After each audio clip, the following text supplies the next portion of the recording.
Vale. Bueno, primero que nada, daros las gracias a todos por compartir una tarde más con Interpreta Natura. eh, este, no sé cuántos ya webinar sobre temas relacionados con la naturaleza y el medio rural. Interpreta Natura es una asociación sin ánimo de lucro que estamos en Valencia, en la Comunidad Valenciana, trabajamos en la Comunidad Valenciana y especialmente nuestro lema o nuestra misión es la conservación del patrimonio natural y cultural a través de la interpretación del patrimonio. Quien quiera saber más de Interpreta Natura, podéis buscarnos en Internet, en las redes sociales, que afortunadamente, pues sí, somos un poquito activos, un poco pesados para los que nos seguís, pero bueno, es nuestra función. Vamos a dar la bienvenida a nuestra ponente que va a introducirnos en este tema, que es, ya la conocéis todos, ¿no? Odil Rodríguez de la Fuente. ¿Quién no conoce a Odil dentro del sector, ¿no? Con lo que lleva, el tiempo que lleva luchando con este tema. Bueno, pues Odil es bióloga, divulgadora y autora del libro, el cual os recomiendo, Félix, un hombre en la tierra, donde se recoge todo el legado de su padre. Puedo deciros que abrió los encuentros de sabiduría natural que el año pasado Interpreta Natura comenzó después del confinamiento.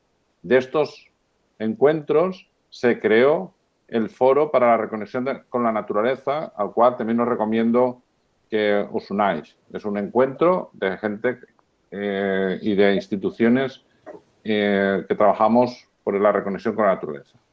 Pero hablemos del tema de esta tarde. Odil habla del cambio climático diciendo: es la consecuencia de la revolución industrial que nos pasa factura y es la propia naturaleza la que nos ayuda a enmendarnos y a coger el camino correcto. También quiero introducir la importancia del bosque y, si me lo permitís, y me lo permites, Odil, quiero utilizar palabras de tu padre, que todos lo conocemos, ¿no?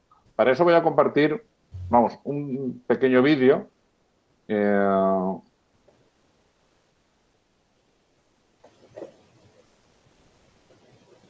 El bosque auténtico son los árboles como Dios les puso, desordenadamente ordenados, mezclados con arbustos, rodeados de los cadáveres de los gigantes que abatió el rayo, dando sombra a su vez a los pequeños hijos de estos árboles que buscan la luz y que quieren perpetuarse en esa unidad fantástica, maravillosa, que se llama el bosque.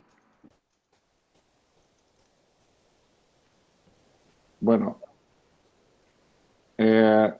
ya, y sin más, os dejo con Odil. Odil, ¿entras tú? Muy bien. ¿Me oís? ¿Me veis? ¿Todo bien? ¿Sí? Venga, fenomenal.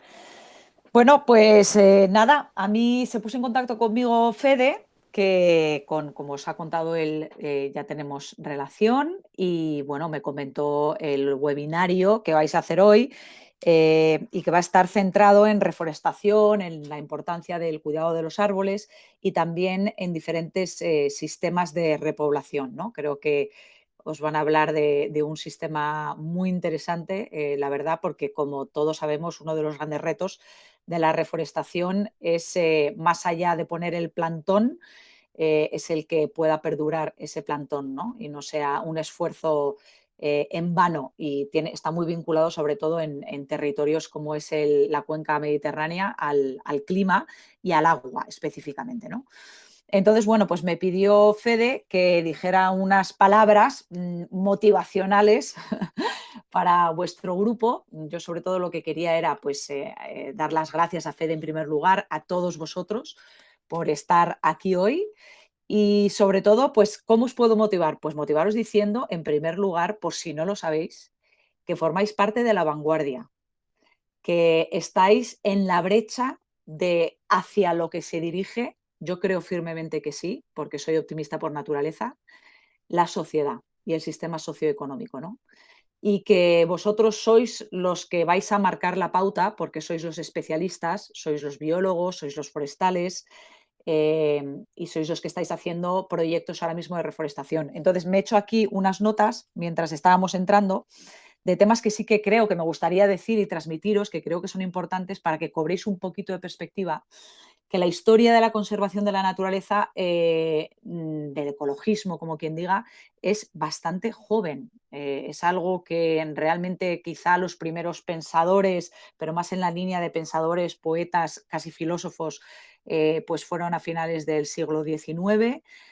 Pero realmente cuando empieza el ecologismo como tal, yo creo que se podría decir que fue a raíz de Rachel Carson y del libro que escribió de Primavera Silenciosa. Y luego, pues en los años 60, 70 es cuando se empiezan a conformar las ONGs a nivel mundial y empieza ese movimiento conocido como el ecologismo. Lo que sí que podemos decir es que en aquella época, sobre todo, como hemos dicho antes, empezando con aquellos primeros pensadores, sobre todo americanos, ¿no?, que empezaron a reflexionar sobre la importancia de la naturaleza, podemos decir que el primer paso que empezó a dar este estímulo hacia la conservación de la naturaleza iba por la línea de la concienciación. De hecho, ahí surge Rachel Carson, que es como una gran llamada a nuestra conciencia, ¿no?, que es qué estamos haciéndole a la naturaleza. Todo lo que hagamos como sociedad dentro del sistema socioeconómico lineal y extractivo capitalista, eh, fruto de las revoluciones industriales que hemos tenido, ¿no?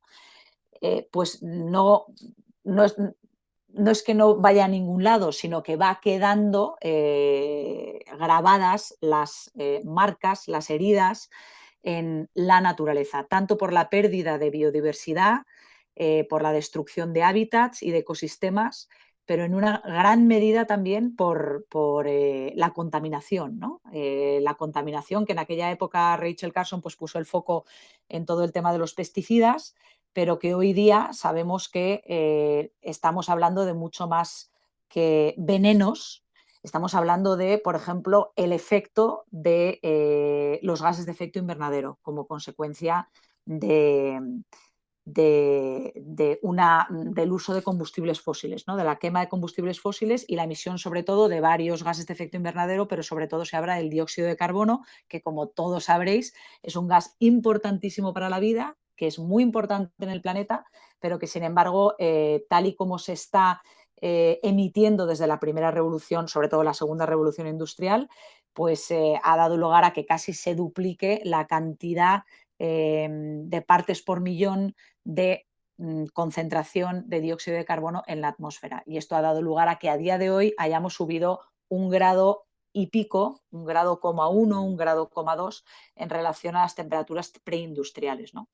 Entonces, se empieza a hablar, se empieza a concienciar y el siguiente paso que se da, sobre todo ya más metidos en los años 70, es el tratar de defender aquellas especies y espacios que se estaba cargando el desarrollismo, esta visión, ¿no?, esta cultura de explotación de la naturaleza. Entonces, bueno, pues se pasa a proteger espacios. En Estados Unidos también fue el primer lugar donde se empieza con Yellowstone. Se protegen también especies. España, de hecho, fue uno de los países pioneros a nivel de Europa, esto no lo sabe mucha gente, en la protección de aves rapaces, en el tipo de legislación que pusimos en marcha. Y entonces se pasa a ese espíritu de conservación, ¿no?, de defensa, de conservación y sobre todo de protección de lo último que nos iba quedando y un poco este espíritu también de lucha de trinchera frente a esta gran maquinaria socioeconómica que apostaba por un desarrollo en el que la visión era extractivista totalmente, ¿no?, de todo tipo de recursos y de energía del medio natural y luego de devolverle a la naturaleza, pues básicamente lo que hemos dicho antes, contaminación, basura y restos. Y a partir de ahí se da una revolución muy interesante que curiosamente es a partir del 69, pero que va madurando, tarda mucho más tiempo en madurar. ¿Y por qué digo que es a partir del 69? Porque es a partir de que el ser humano sale por primera vez de la órbita de la Tierra y llega a la Luna y ve a la Tierra desde la Luna y empieza a percibir nuestro planeta primero como algo finito, pero en segundo lugar como algo vivo. Y ahí es donde empiezan a trabajar Lynn Margulis y empieza a trabajar James Lovelock en el concepto de Gaia, que se publicó el libro, los papers se publicaron antes, pero el libro, que es lo que más se conoció, se publicó a finales de los 70 y sin embargo por la comunidad científica no fue muy tenido en cuenta, incluso fue bastante desprestigiado por el nombre que se le dio. Se parecía que Lovelock había identificado a la Tierra con algo como con ánima, ¿no? Y con personalidad, y en ese sentido pues era acientífico, se consideraba. Pero en realidad sus propuestas eran sumamente interesantes hasta tal punto de que en el año 90, en los 90, se termina de cristalizar una ciencia que es la ciencia del sistema Tierra, la ciencia del sistema vivo de la Tierra. Esta es una ciencia que ya en universidades como Stanford tienen departamentos enteros dedicados a la ciencia sistémica y a la visión sistémica del planeta Tierra. Y básicamente lo que esta visión nos viene a decir, y está muy vinculada también al estudio del cambio climático, es que la vida, la biota, la biosfera, junto con lo inerte, están absolutamente entremezclados en el planeta Tierra, forman una fina capa de vida entrelazada con lo no vivo, pero que es capaz de mantener las condiciones idóneas para la propia vida. Es decir, que empezamos a entender que es verdad, que es cierto que el planeta Tierra funciona en gran medida casi como si fuera un organismo vivo, ¿no? Tiene una cosa muy parecida a la homeostasis, ¿no? Crea las condiciones idóneas, separadas de las condiciones externas que hay en el espacio, y las mantiene en unos márgenes muy parecidos a lo largo de la historia evolutiva. Y cada vez que ha habido una disrupción de estas condiciones, pues al cabo de cierto tiempo parece que es capaz el sistema vivo de la Tierra de volver a recuperar esas condiciones idóneas, como es la temperatura, con una fluctuación de no demasiados grados, como son concentraciones de determinados gases, etcétera, etcétera, las idóneas para la vida, ¿no? Entonces, en ese momento llegamos a la situación actual, que empezamos a darnos cuenta en no muchos años, porque desde los 70 han pasado, bueno, digamos que desde el año 80, cuando nos deja mi padre, que es un buen punto de referencia que todos recordamos, ¿no? Cuando fallece mi padre, pues han pasado 42 años. Y sin embargo, en esos 42 años han pasado muchísimas cosas. Estamos adquiriendo conciencia comparado con lo que fue los 60, que es cuando empieza el movimiento ecologista, ¿no? Verdaderamente a nivel global de una situación límite en la que se encuentra la humanidad y en la que se encuentra nuestro planeta. No solamente estamos sumidos en una sexta gran extinción masiva, que ya en sí mismo es una pérdida de biodiversidad de 100 a 1000 veces por encima de lo natural, de lo que son los índices naturales, sino que hemos incluso puesto en marcha una etapa geológica, bautizada con el nombre de antropoceno, por el tipo de impacto que le estamos causando al planeta, que es de tal envergadura que si dentro, digamos, de 200.000 años vinieran unos extraterrestres y quisieran ver lo que pasó en el planeta, pues en los últimos 300 años, podrían ver perfectamente el momento en el que empieza esa explosión tanto de población demográfica como la contaminación, como la pérdida de biodiversidad. Realmente todo empieza a ocurrir de forma exponencial a partir de la primera revolución industrial, que es cuando se descubren los combustibles fósiles y aparece pues la máquina de vapor y bueno, y empieza todo este crecimiento exponencial. Entonces, hemos llegado a través de esa conciencia de estar sumidos en el antropoceno, de estar sumidos en un cambio climático que apenas tenemos margen de maniobra, en una sexta gran extinción masiva, estamos inaugurando una nueva época dentro de este movimiento de la conservación de la naturaleza que a mí me parece absolutamente fascinante. Y es la época de la regeneración. Ya no se trata de conservar, ya no se trata de concienciar, que también, pero se trata de añadirle un elemento más, una capa más a todo esto, que es la de regenerar o restaurar o lo que se ha llamado también como rewilding. Estamos empezando a darnos cuenta, muy vinculado a esta visión sistémica de cómo funciona el sistema vivo de la Tierra, de la importancia que tienen los ecosistemas como, por supuesto, como tampones naturales contra la subida de las temperaturas y contra los efectos que va a tener el cambio climático, como una de las mejores vías de adaptación, como es el tema, ya lo sabréis vosotros que estáis metidos en temas de reforestación de los manglares, ¿no? No solamente para la captación de como sumideros naturales de dióxido de carbono, pero también como forma de adaptación a las tormentas y a las inundaciones que van a venir de la mano del cambio climático. Entonces, nos estamos empezando a dar cuenta de la importancia que tienen los ecosistemas sanos, maduros, donde encontramos toda la diversidad posible que podemos encontrar en un ecosistema. Estamos descubriendo, por ejemplo, las cascadas tróficas, mucho más allá de las pirámides tróficas, la importancia que tienen los grandes depredadores para causar efectos sobre todo el ecosistema. Y estamos empezando a dar cuenta que la evolución no es solamente cómo la vida se adapta a la adversidad de los elementos, sino cómo la vida se adapta a los elementos y cómo los elementos se adaptan a la vida. Es un bucle cerrado de retroalimentación. No se puede separar lo inerte de lo vivo. Y los ecosistemas es la vida forjando esas condiciones físicas en las que se encuentra, y qué mejor ejemplo de ello que un bosque. Y aquí ya termino. Un bosque es ese ejemplo maravilloso, como también con esa pequeña introducción del vídeo de mi padre, el bosque natural, los árboles como Dios les puso, desordenadamente ordenados. Un bosque no es árboles alóctonos en hileras.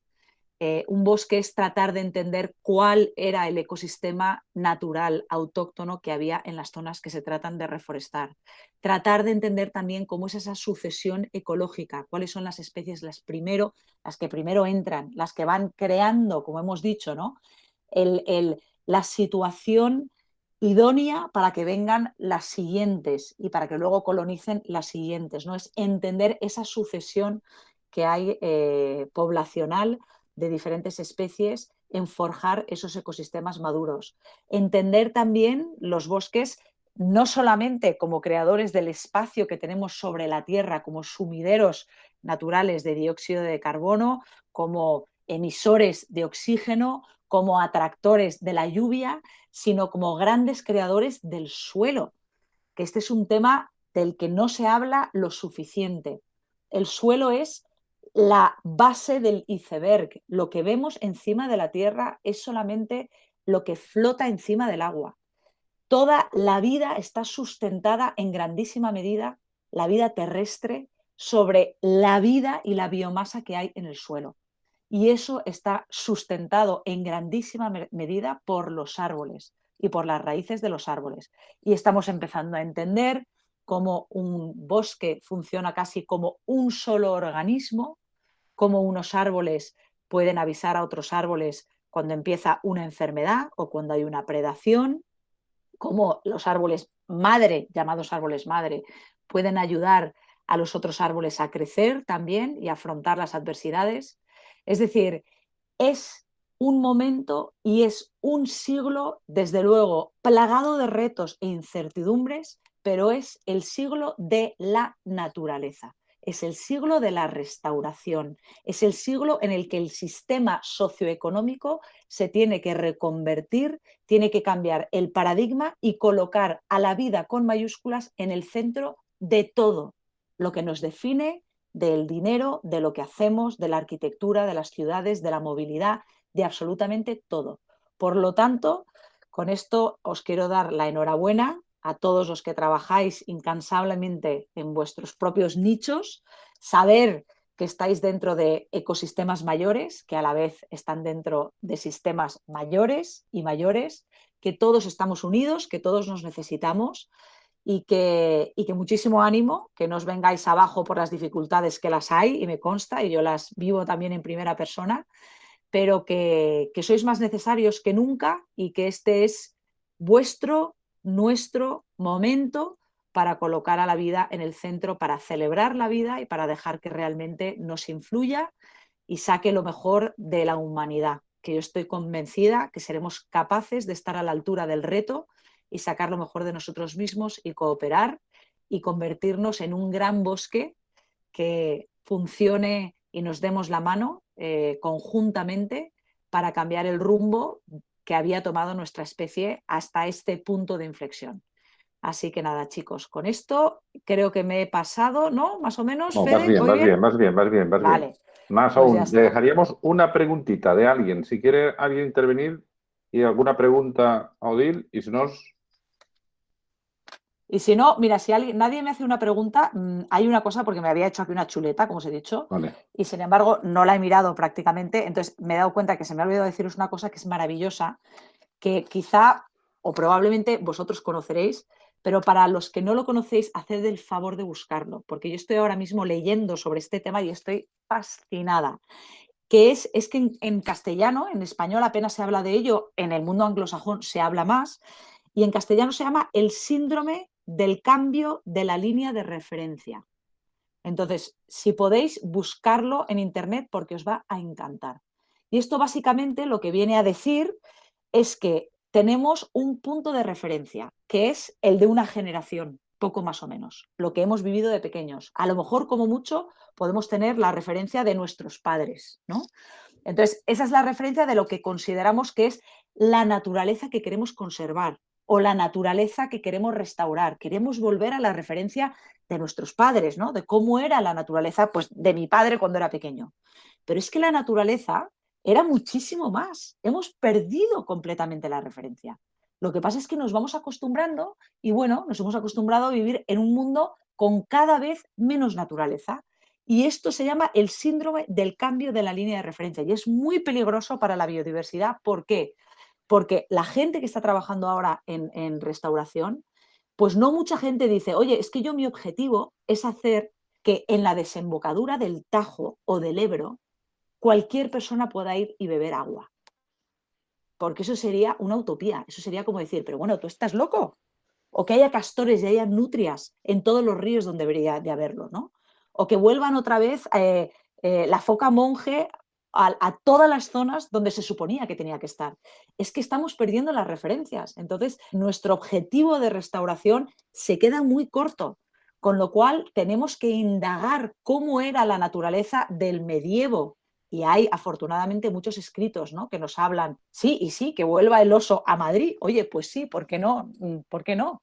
Pero es que de eso se trata, de restaurar ecosistemas y permitir que vuelva toda la biodiversidad de la forma que debería de estar ahí. Porque así es como funcionan de verdad y al 100% los ecosistemas, mucho más allá de lo que nos podamos imaginar, produciendo riqueza para todos nosotros y abundancia. Muchas gracias. Luis, ¿quieres rápido? Muy rápido. No, simplemente era, sí, estar de acuerdo con Odil y no sé, y preguntarle cómo se puede convencer a la gente. Por ejemplo, yo donde vivo es una zona rural muy envejecida, ¿no? Entonces la gente tiene muchas hectáreas, porque tiene bastantes hectáreas, y nada más que ven en el bosque un rendimiento económico. Les intentas explicar que tiene un valor más allá de lo económico, pero no lo acaban de entender. ¿No crees que tendría que pasar una generación para que eso lleguen a entenderlo? Pues mira, yo creo este es un tema del que yo he hablado mucho, porque nosotros trabajamos mucho en la fundación con el tema del desarrollo rural y hemos trabajado mucho con el mundo rural. Entonces, efectivamente, por un lado, sí que creo que tiene que pasar probablemente una generación para perder ese vínculo indisociable a que algo tiene provecho si es que tiene una traslación económica. Si no tiene una traslación económica, es que no tiene provecho. Eso por un lado. Cambiar esa mentalidad y para eso probablemente haga falta una generación, como dices. Pero luego, por otro lado, hay que rehacer la economía. De la misma manera que ahora se le va a poner un precio al carbono y que aquellos que contaminan van a tener que pagar porque contaminan y eso va a tener que estar indicado en el precio de los productos que sacan al mercado, pues de la misma manera los que destruyen la biodiversidad o ese aceite de palma que se hace a costa de cargarse bosques primigenios, bueno, pues mire, si usted lo va a hacer y si resulta que ha encontrado los recovecos para poder hacerlo, tiene que estar reflejado en el precio de ese aceite de palma, esa deuda ambiental que estamos adquiriendo toda la humanidad con el destrozo que están haciendo ustedes como una empresa privada que luego está sacando un rendimiento económico de eso. Entonces, ahora mismo la economía es perversa porque no le está poniendo precio a cosas que sí que tienen un precio y sí tienen una traslación económica. Entonces, hay una sabiduría también en el mundo rural que claro, que a mí cuando a veces me han venido con ese argumento, yo les he dicho, si es que tienes toda la razón, si es que ese bosque tendría que tener un precio, si ese es el problema. El problema es que no estamos valorándolo dentro de nuestra economía y por eso nos vienen los problemas que tenemos. Y ahora mismo, ¿quién va a pagar los problemas del cambio climático? ¿Quién va a pagar la adaptación? ¿Quién va a pagar los problemas que causen cuando vengan grandes inundaciones en estas zonas que comentas tú, por ejemplo? ¿Quién va a pagar eso? Lo vamos a pagar todos los ciudadanos, pero no lo van a pagar los que han destrozado los ecosistemas. De aquellos polvos vienen estos lodos, ¿no? Entonces, eso tiene que entrar dentro de alguna manera de la economía y tiene que tener un valor, por lo menos para que se entienda, se perciba que tiene ese valor económico. Otra cosa es que nosotros no se lo hayamos puesto, ¿no?, en esta sociedad en la que vivimos. Muchas gracias, Odil. Vamos a continuar. Estaríamos hablando y preguntando, y yo se me han ocurrido muchas cosas del tema del síndrome del cambio de la línea de referencia, porque curiosamente tu padre ya se fue a investigar, ¿no?, a África y compañía en esa línea, buscar más allá de lo que había pasado hacía pocos años, ¿no? Exacto. Entonces, pero podríamos hablar mucho y mucho, pero tenemos que seguir con el webinario. Muchas gracias. Voy a dar paso a José, que es un poco el encargado, el coordinador del proyecto del Forest Lab, y que es lo que nos ha traído hoy a este webinario. Gracias y seguimos. José, todo para ti. José. José, Luis Alemán. Hola, buenas tardes. ¿Se me oye? ¿Hola? ¿Sí, no? Sí, Creo que sí, sí. sí, te escuchamos. Vale. Bueno, antes que nada quería agradecer a Odil, de verdad, porque para mí personalmente es un auténtico honor que esté aquí. Y bueno, unas palabras únicamente se me ocurren del gran legado que dejó Félix y que todos conocemos. Creo que no había mejor legado que su hija, ¿no?, para seguir con su mensaje, con su visión del mundo, y la verdad es que siempre son palabras inspiradoras, ¿no? Da la sensación como vamos, que es casi la misma persona que nos las transmite, con lo cual, de verdad que muchas gracias. Dicho esto, vamos a poner nuestro granito, nuestra semilla, ¿no?, nuestro granito de arena en esta visión del no vale plantar por plantar, ¿no?, sino que hay que empezar a entender tanto las reforestaciones como el propio bosque, como el propio ecosistema, como un ser en sí mismo, ¿no?, al que hay que darle su funcionalidad y al que cada planta, cada especie tiene su función, ¿no? Y en esta línea hemos diseñado el webinar que hoy presentamos y voy a dar paso a Sento. Sento, ¿estás por ahí? Lo presento, bueno, Vicente Cerdán, todo el mundo le llama Sento. Es el técnico de vivero del CIEF. El CIEF es el Centro de Investigación y Experimentación Forestal de la Consellería. Ramón, y ahora ¿vale? ¿vale? Es el organismo con el que colaboramos.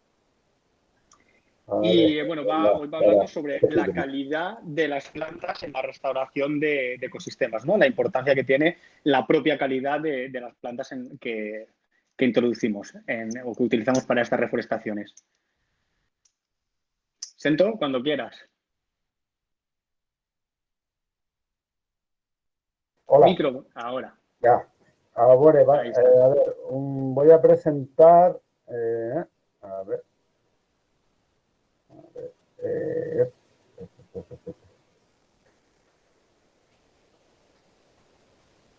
Inicia presentación.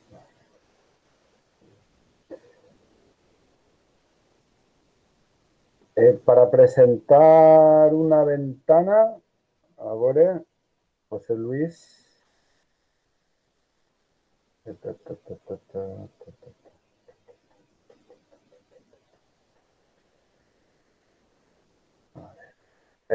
¿Se ve lo que tengo en pantalla?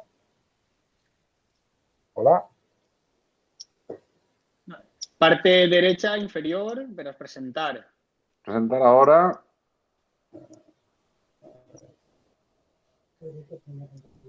Sí, ya está.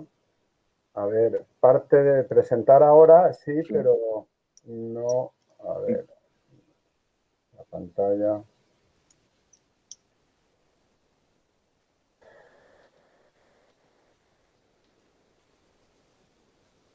Vale.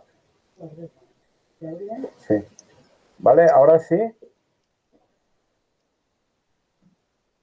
¿Ya? Ahora está entrando. Ahora, vale. Sí, ahí lo tenemos.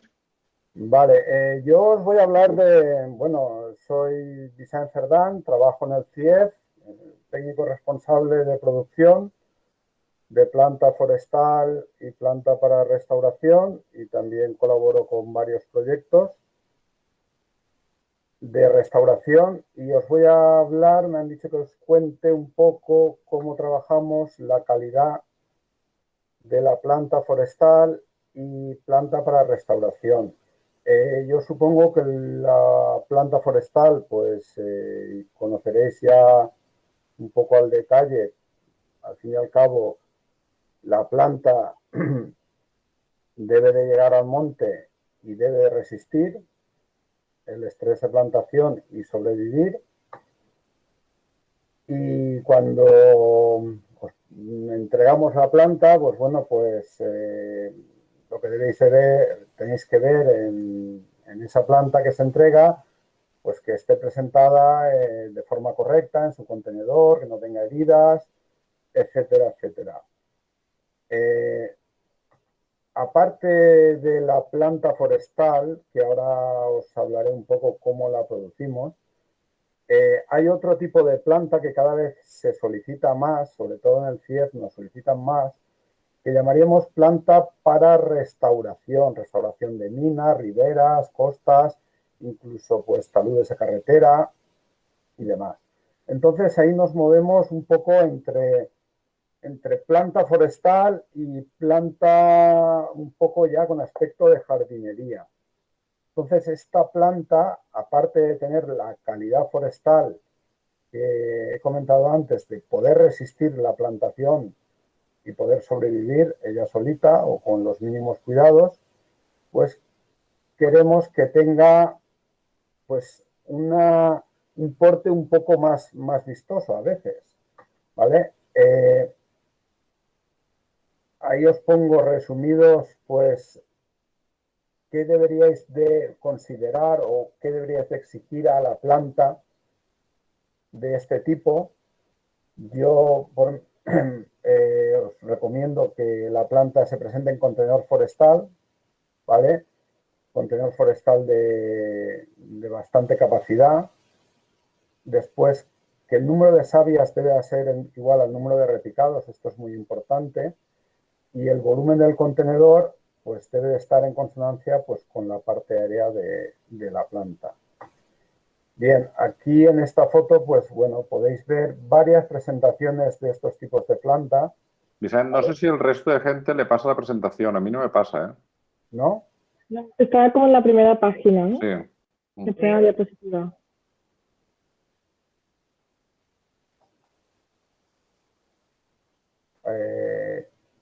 No sé, ¿la veis la presentación? Solo vemos la primera página. La primera página. Ahora ¿Ahora? estás en la Sí, 4. sí que la vemos. Vale, bien. Bueno, resumiendo, la planta forestal pues tiene que sobrevivir ella solita. La plantáis en el monte y que se apañe. Entonces, la calidad es importantísima para que la planta sobreviva. Ahora, os estoy comentando que cada vez más nos solicitan un tipo de planta a caballo, digamos, o entre restauración y reforestación. Esta planta, pues, debe tener un porte, pues, casi a veces de jardinería y producida con un criterio forestal, donde yo destacaría, sobre todo, pues, que la calidad esté, pues, bueno, reflejada sobre todo en el tipo de contenedor, que sea un contenedor forestal, que tenga un número de sabias igual al número de repicados y que el volumen de contenedor sea adecuado a la parte aérea, ¿vale? Aquí podéis ver, pues, no sé si supongo que ahora lo podréis ver, ¿no? Pues varios tipos de contenedores forestales adecuados para este tipo de planta, contenedores de casi 3 litros, de 1,5 litros, de 650 centímetros cúbicos, ¿vale? Y bien, y ahora os quería destacar el principal problema que tenemos a la hora de producir planta en un vivero. El principal problema yo lo encuentro aquí, en la planificación de obras, las fechas en las que tenemos que servir la planta y tener la planta con la calidad adecuada de una savia, ¿vale? Muchas veces tenemos pues, gran problemas serios por lo que sea, pues porque ese año no hay semilla de calidad, porque no ha germinado bien por un letargo, ha habido algún problema y la reforestación se va a ejecutar en el otoño y nosotros pues no podemos llegar a los números que nos piden. Entonces, estamos trabajando en tener otros sistemas de plantación y de reforestación, ¿vale? Sobre todo,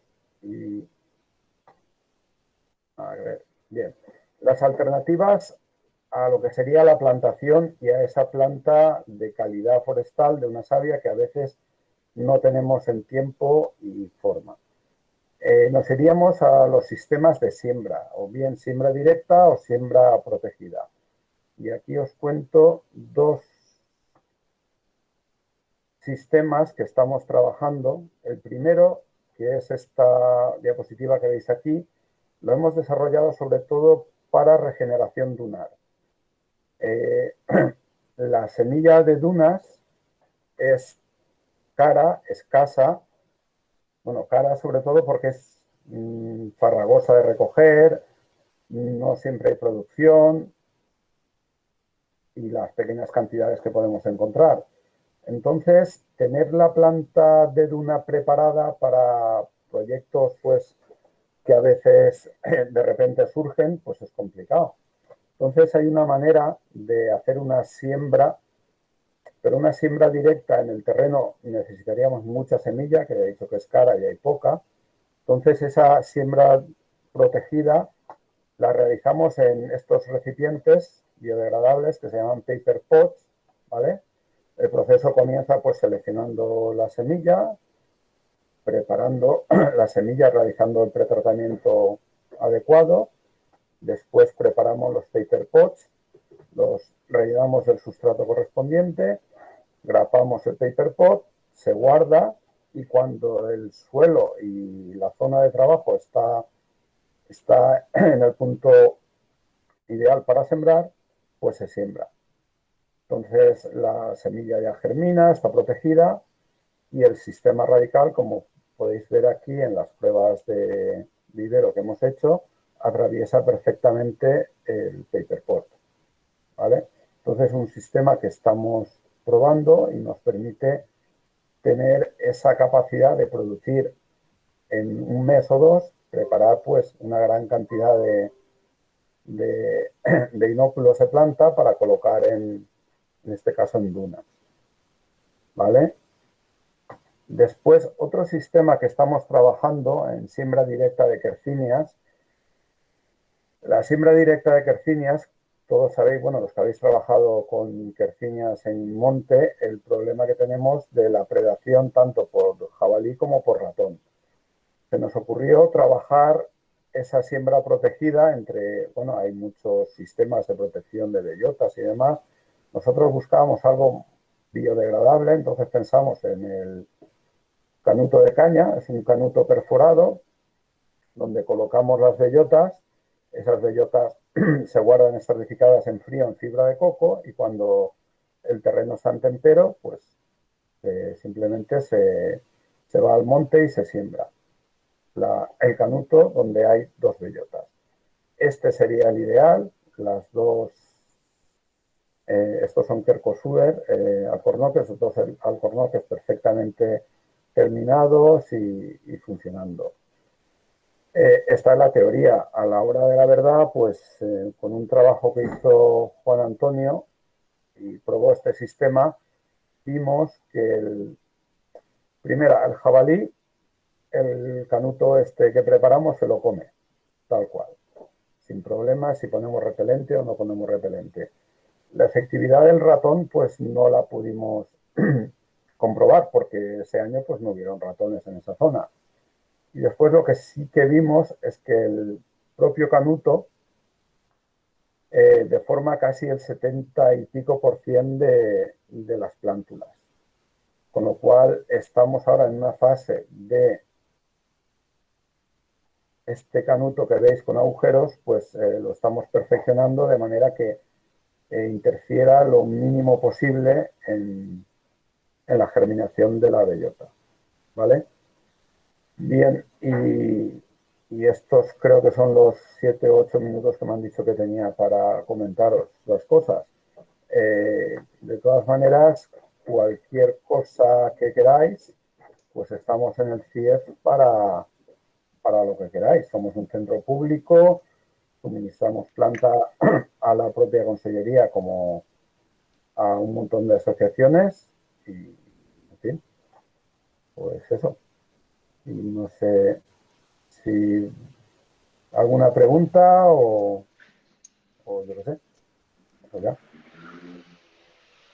Si alguien tiene alguna pregunta, que puede levantar la mano y tiempo para una pregunta tenemos. Dicen que si la presentación se la podemos pasar de alguna forma. Sí, no sé. La envío por correo a... Sí, envíanosla a Interpreta Natura y la pasamos a todos. Vale, de acuerdo. Muy bien. Gracias. Vale. Pues muchas gracias, Sento. La idea al final es ir encontrando métodos, ¿no?, para esta lucha, ¿no?, contra los elementos y cada vez más contra la emergencia climática y las nuevas condiciones. Doy paso ahora a Pablo Ferrer. Pablo Ferrer es el coordinador del equipo de flora amenazada, también del CIEF, del Centro de Investigación y Experimentación Forestal. Y va a hablarnos sobre la importancia de lo que comentábamos, ¿no?, de esa función, de la funcionalidad de las especies dentro del hábitat. Aunque no te quiero adelantar nada, así que te doy paso, Pablo. Hola, buenas tardes. Sí, soy Pablo Ferrer y vengo también del Centro de Investigación y Experimentación Forestal, como SENTO. Somos compañeros en este centro de la Consellería. Voy a compartir la presentación, ¿de acuerdo?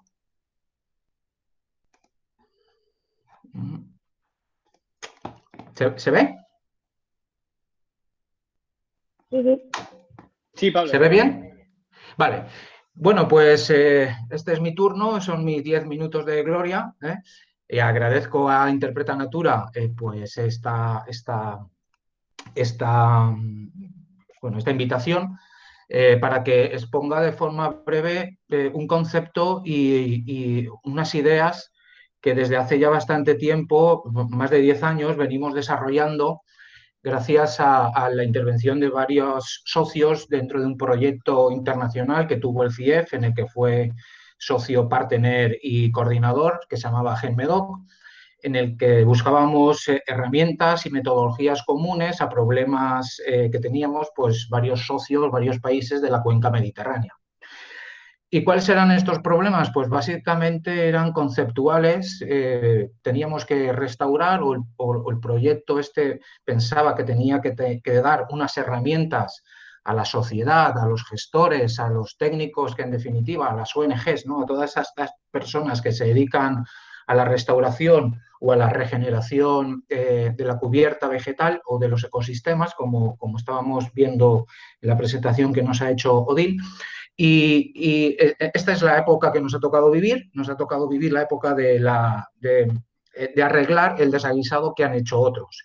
Y en esta restauración ecológico-forestal pues nos encontramos hábitats como este, el que estáis viendo, pues un matorral posincendio de 15, 18 años después del incendio, en el que pues ahí nos toca trabajar.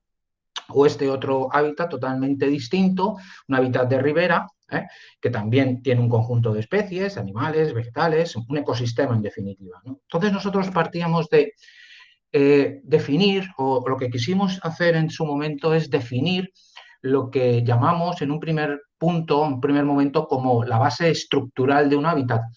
Pero el término estructural lo hemos ido cambiando, ha evolucionado este concepto y esta metodología de trabajo, y consideramos que es mejor decir esencial. Es decir, la esencia es lo que hace que una cosa sea lo que es y no otra cosa. Es decir, la base esencial de un hábitat es lo que hace que un hábitat sea un hábitat determinado y no otro hábitat particular, ¿no? Y la principal idea parte de una pregunta.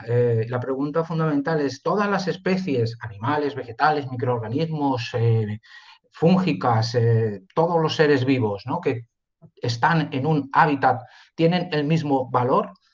¿Todas esas piezas que forman parte de un ecosistema valen lo mismo? Habría que definir la palabra valor, pero hablando en términos ecológicos, ¿todos tienen el mismo papel? Es decir, en este hábitat del astonar, del Brachypodium fenicoides que estáis viendo en la pantalla, esas flores amarillas es lo mismo que el romero que está detrás o que el propio lastonar. Es decir, en la sabana, por ejemplo, este hábitat tan conocido por todos, ¿esa jirafa tiene el mismo papel o el mismo valor ecológico que la acacia o que las termitas que han hecho esos montículos que vemos ahí en el suelo? ¿Cuál es el papel que tiene cada una de las especies? Porque a partir del conocimiento del papel, del rol, del nicho, como decía Odile, de cada una de las especies podremos saber si son pertinentes o no para trabajar y en qué fase trabajar en la restauración ecológico-forestal de un ecosistema. Por ejemplo, estamos en Aitana y veis ahí dos hábitats concretos: el pulvinular, estas plantas nodrizas que veis espinosas de altas cumbres del Mediterráneo, y luego pues ese roquedo. Yo os pregunto, en ese roquedo, esa hiedra que veis ahí tan predominante, ¿tiene el mismo papel que esa otra especie que os he puesto a la izquierda, que es la Campanula mollis? Es una especie en peligro de extinción que únicamente crece en esa fisura de ahí. Podríamos preguntarnos muchas cosas, pero fundamentalmente es en la restauración ecológico-forestal, ¿qué deberíamos de trabajar? ¿Esa pequeña campanulita o la hiedra? Bueno, pues en función a estas preguntas tan interesantes y fáciles de hacer, las respuestas son muy complicadas, pero quisimos dejar algo escrito, porque como decíamos antes fuera de onda, ¿no?, los organizadores y yo, todo aquello que no se escribe pues no existe, ¿no? Entonces pudimos tener un buen proyecto y lo hicimos medianamente bien, pero lo importante es dejar escrito los resultados que vas alcanzando.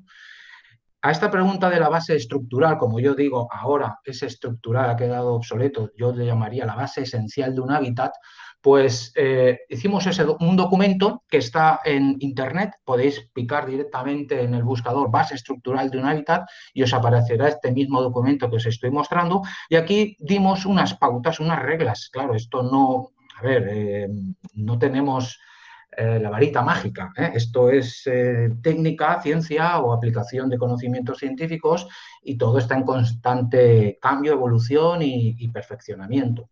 Pero ¿en qué consiste la base estructural o la base esencial de un hábitat? Pues en desmembrar el hábitat para saber cuáles son las especies más interesantes o más importantes con las que deberíamos de trabajar en un trabajo de restauración forestal o ecológico, ¿no? Hablo de forestal, pero podríamos aplicarlo a cualquier hábitat, es decir, desde el roquedo hasta un hábitat dunar, hasta un hábitat de alta montaña propiamente forestal.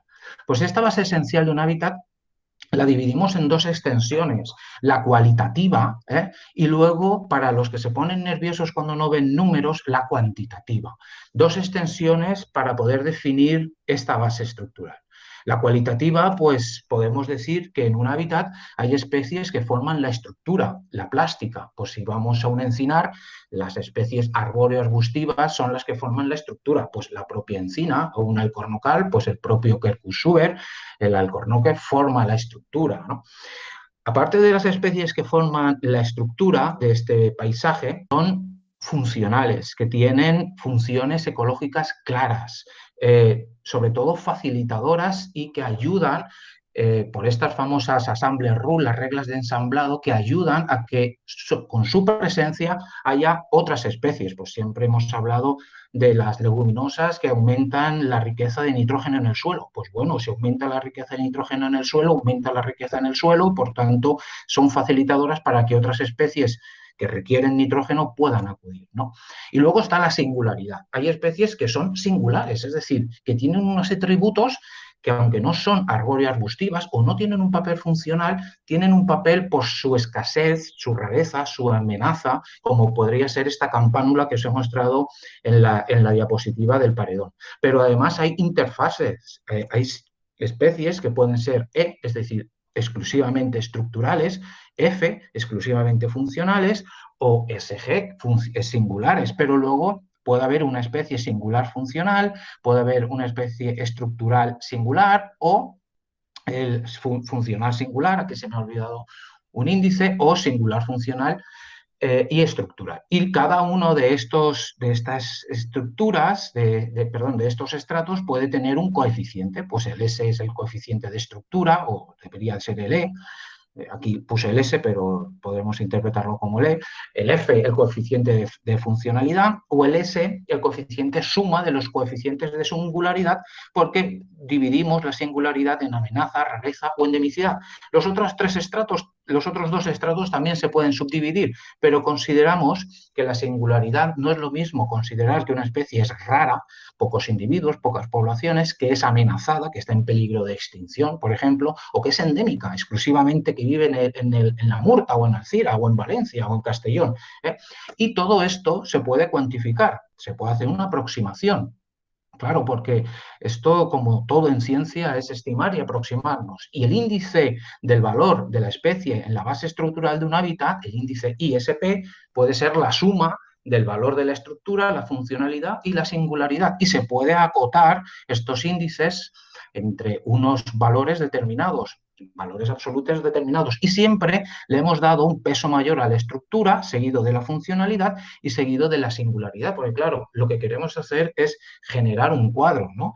Este cuadro primero tiene que tener la estructura, tiene que tener la plástica, es decir, un ecosistema tiene que tener las especies que tienen estructura o que le dan estructura al ecosistema, y luego iremos añadiendo pues más azúcar, más especies más funcionales, u otras terminando con la especie de singularidad. Pues estos índices se les puede dar un valor determinado, ¿no? ¿De qué dependen estos coeficientes? Pues, por ejemplo, la estructura nos podemos basar en la abundancia-dominancia de una especie en concreto en un ecosistema, siempre sabiendo y conociendo el hábitat de referencia al cual queremos imitar, y para esto vuelvo a unir, vuelvo a hacer, volver la atención al síndrome del cambio de la línea de referencia que ha dicho Odile. Es algo muy interesante. Nosotros tenemos una referencia determinada, porque si no tenemos un hábitat de referencia no sabemos hacia dónde vamos.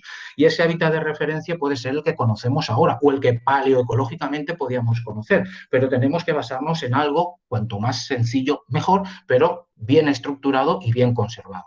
Pues esa abundancia-dominancia de las especies en el hábitat de referencia, el cual queremos imitar en nuestro ecosistema de restauración, es un subíndice muy interesante por el coeficiente de estructura. La sociabilidad de las plantas, es decir, hay especies que viven de forma gregaria, otras viven más separadas. Depende mucho de su biología, la densidad y la homogeneidad de las especies en ese hábitat, la vitalidad que tiene la planta, la fertilidad, la distribución espacial, todos son atributos que suman al coeficiente de estructura. Luego está el coeficiente de fracción funcional, pues las especies ingenieras, especies clave, especies paraguas, los grandes depredadores que decía también Odile, vuelvo a ella, ¿no? O especies clave como puede ser el tejo en una tejeda. Una especie clave se sabe que es clave porque en el momento en el que se retira del hábitat, el hábitat cae, o ya deja de ser una tejeda cuando ya no hay tejos. Evidentemente, el tejo es una especie clave en ese ecosistema, ¿no? Las especies ingenieras también son cada vez más conocidas, las especies paraguas, es decir, nodrizas, aquellas que su presencia produce o favorece la presencia de otras especies. Y luego el coeficiente suma de los coeficientes de singularidad, pues si es una planta amenazada, tiene un valor, si es una especie rara, también tiene un valor, si es una especie endémica, pues le suma un valor a ese subcoeficiente. Y podemos hacer una suma de todos estos valores y tener un valor numérico. Nosotros hacemos esta clave, que es muy sencilla. Pues bueno, el índice de una especie a la esencia de la estructura, a la esencia de la base del hábitat, pues es la suma de estos tres. Y podemos decir, ¿esta especie es estructural? ¿Sí o no? Pues si es estructural, ya suma 16 puntos, ¿no? Si además es ingeniera y siendo estructural, le damos 8 puntos más. Además es amenazada, tiene 4 puntos más, y además es rara, tiene 2 puntos. Y si es endémica, le sumamos 1 punto, por orden de importancia, como se he dicho, en el papel que juega la especie en el ecosistema: estructural, funcional, amenazado, raro y endémico. La especie que más puede tener son 31 puntos, y la especie que menos valor puede ser una especie no estructural, que no es ingeniera, que no es amenazada, no es rara y no es endémica. Tiene 0 puntos. ¿Es interesante trabajar con ella? Pues posiblemente pertenece a la fracción de Banal y esa especie llegará al ecosistema tarde o temprano. Lo que no puede llegar al ecosistema es a lo mejor el tejo. En una tejeda, es un ejemplo sencillo, cuando hemos hecho todas las especies o hemos introducido todas las especies o casi todas las especies estructurales y funcionales en una tejeda, menos el tejo. ¿Eso es una tejeda? ¿El tejo llegará por su propio peso? Seguramente no, y será una de las especies que podemos considerar que es estructural y por lo tanto tiene el máximo peso en el ecosistema. Un ejemplo que hicimos en su momento, pues fijaros, estamos en la Puebla San Miguel, allá arriba, un hábitat duro, ambientalmente hablando, pero podemos ver varios puntos, varias especies en esta foto de interés. Esto es un sabinar. Ecológicamente se le llama el Juniperetum hemisférico turifere. ¿Por qué? Porque está formado por especies del género Juniperus, el Juniperus communis, subespecie hemisférica, y luego ejemplares del Juniperus turifera, mezclado con pinos y Juniperus sabina. Bueno, es una mezcla de hábitats. ¿Qué podríamos decir aquí? Pues que Juniperus sabina es una especie estructural, tiene 16 puntos y además es funcional. ¿Por qué es funcional? Pues bueno, hay trabajos ecológicos que nos dicen que la presencia de Juniperus sabina hembras, porque esta especie es dioica, pies machos, pies hembras, favorece la presencia de otra especie muy interesante para la conservación, como es el Ribes subacrispa. El Ribes subacrispa vive dentro del seno de los Juniperus sabina. ¿Por qué? Pues bueno, porque la dispersión por los pájaros, cuando van a consumir frutos del Juniperus sabina, defecan frutos y semillas del fruto consumido del Ribes subacrispa, dos especies que tienen frutos carnosos y los dos se retroalimentan. La presencia de sabina hace que haya presencia de Ribes subacrispa, pues Juniperus sabina, además de ser estructural, también es funcional. Turífera, pues bueno, también tiene un valor importante de estructuralidad. Así, pues vamos analizando todas las especies y hasta que llegamos, por ejemplo, al Astragalus sempervirens muticus, un pequeño arbustito que vive también en estos hábitats, que sabemos que no le da mucha estructura porque desde el punto de vista estructural es casi insignificante. En principio podría tener valor funcional porque es una leguminosa, introduce nitrógeno, pero bueno, su presencia es tan testimonial, es decir, es tan rara que el nitrógeno que pueda aportar al ecosistema no le da funcional, más allá del sitio local donde vive. Pero sí que es una especie muy rara, muy pocos individuos en toda la flora valenciana y es endémica de esta parte del sector ibero-levantino. Pues bueno, pues esa tiene un 3. Con todos estos valores se puede generar un ranking y podemos decir cuáles son las especies que forman la esencia de ese hábitat determinado, y esas serían las especies con las cuales tendríamos o podríamos empezar a trabajar en el proyecto de restauración de ese ecosistema. Y bueno, con esto ya está, termino. No sé si me he pasado de tiempo. Vale, bien, Pablo. La verdad es que cuando te propuse hacer esta participación, me dijiste que era complicado sintetizar 180 horas en 10 minutos. No sé si serías capaz de darnos una frase, de lanzar una conclusión en torno a la importancia de la funcionalidad de las especies. O sea, cuán importante es respecto a lo que se ha estado haciendo durante estos últimos 30 años o 40, no lo sé. Con el Pinus alepensis y Pinus, ¿no? Bueno, a ver, esto cambia mucho y está en los papers más punteros de las revistas más interesantes. Esto es ecología en estado puro. hace unos años en la ecología todo era competencia y todo se demostraba o todo se llevaba a la competencia entre las especies. Hace muy poco tiempo se demostró que en los ecosistemas no todo es competencia y existe lo que se llama facilitación. Y ahora se está publicando mucho en facilitación, que es el antagonismo a la competencia. Es decir, las especies no solamente compiten por los recursos que son limitados en un ecosistema. Esto es lo que siempre nos habían dicho, la dogma central de la ecología mundial, ¿no? Sino que también hay ayudas, hay mutualismos, ya no solo a niveles microscópicos, sino a nivel macroscópico. Las especies tienden, algunos casos, a ayudarse entre sí. Y ahí las reglas de ensamblado que he hecho alusión antes son las reglas ecológicas mediante las cuales las especies, como las piezas de un puzzle, van entrando a un ecosistema. Se sabe que si hay presencia de especies carnosas, llama a más especies carnosas. Ahí hay una funcionalidad. Pero la funcionalidad no solamente es en la biocenosis de las especies, también es a través del biotopo. Es decir, la presencia de una especie, de una roca, por ejemplo, un sistema inerte, en un punto determinado de un ecosistema favorece la presencia de especies vivas, o sea, de elementos vivos. Esa roca es un elemento funcional. Entonces se está estudiando mucho y se está publicando mucho de cuáles son las funciones de estas especies. Ya no solo la estructura, es decir, ya no solo ese pinar que tú dices, ya no solo hacer una restauración forestal haciendo o poniendo una cobertura vegetal de pino o de coníferas, ¿no? Sino que hay que añadir funcionalidad a las restauraciones forestales. Pero es que ya no solo es la restauración estructural y forestal, sino también es la restauración de las especies que están en peligro de extinción, que seguramente no tengan ningún papel en todo esto, pero que forman parte de los ecosistemas. Pero es que ya no solo son vegetales, son animales y vegetales, pero no solo son animales vegetales, también hay microorganismos. Es decir, estamos en la puntita del iceberg, como decía la compañera, de todo lo que es la restauración.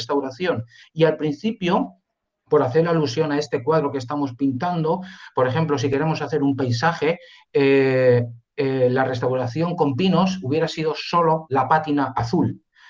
Luego hay una serie de paletas de colores y de objetos y de estructuras que tenemos que añadir a ese cuadro. Y poco a poco estamos haciendo estas capas del cuadro, pero estamos conociendo porque la ecología nos está dando datos. Hemos hecho cosas no mal, sino con lo que teníamos y con la información que teníamos.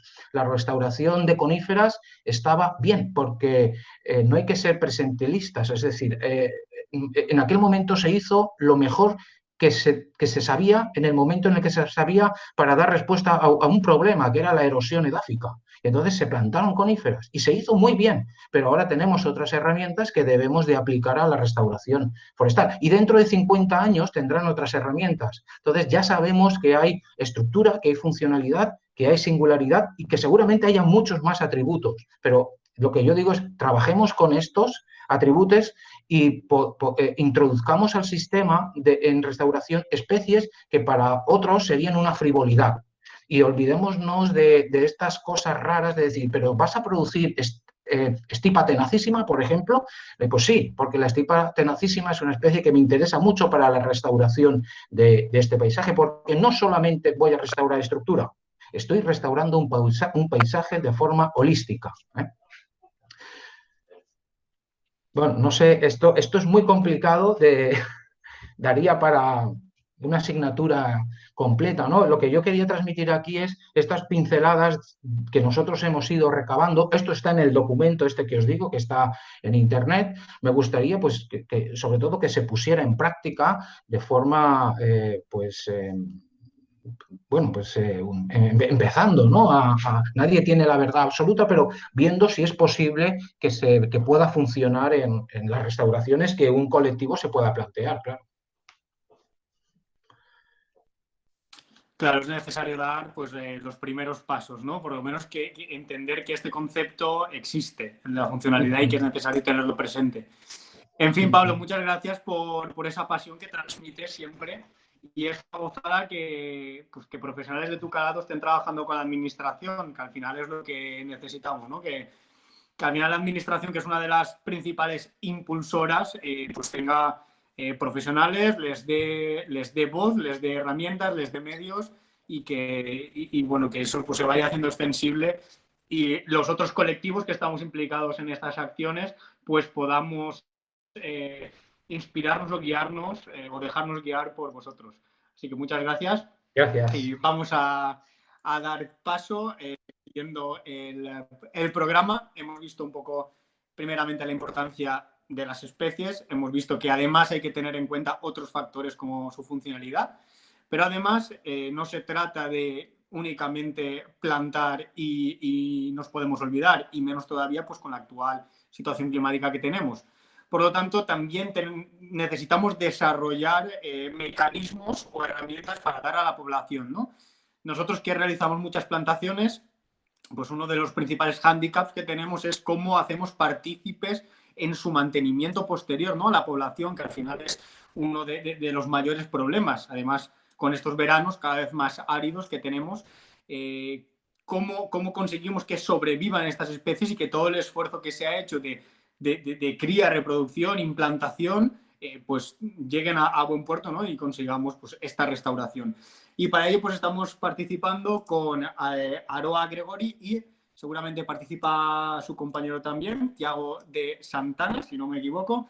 Ellos, bueno, ahora os contarán un poco porque están llevando a cabo un proyecto LIFE, un proyecto europeo en la que se han planteado pues, la plantación de hasta 500 millones de árboles como solución a los problemas de carbono, ¿no? De emisiones que tenemos actualmente.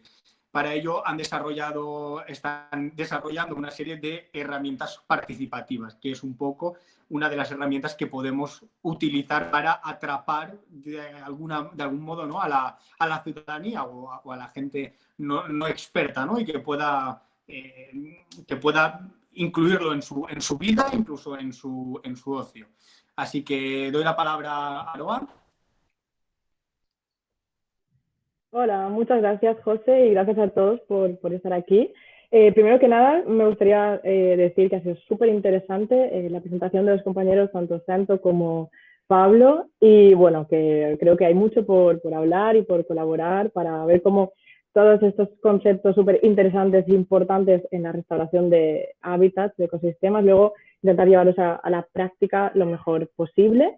Bueno, me presento, yo soy Aroa y por aquí está también mi compi Thiago de apoyo. Venimos del proyecto Life Terra, es un proyecto live, déjame compartir pantalla con vosotros, así mucho más visual. A ver, ¿podéis ver mi pantalla?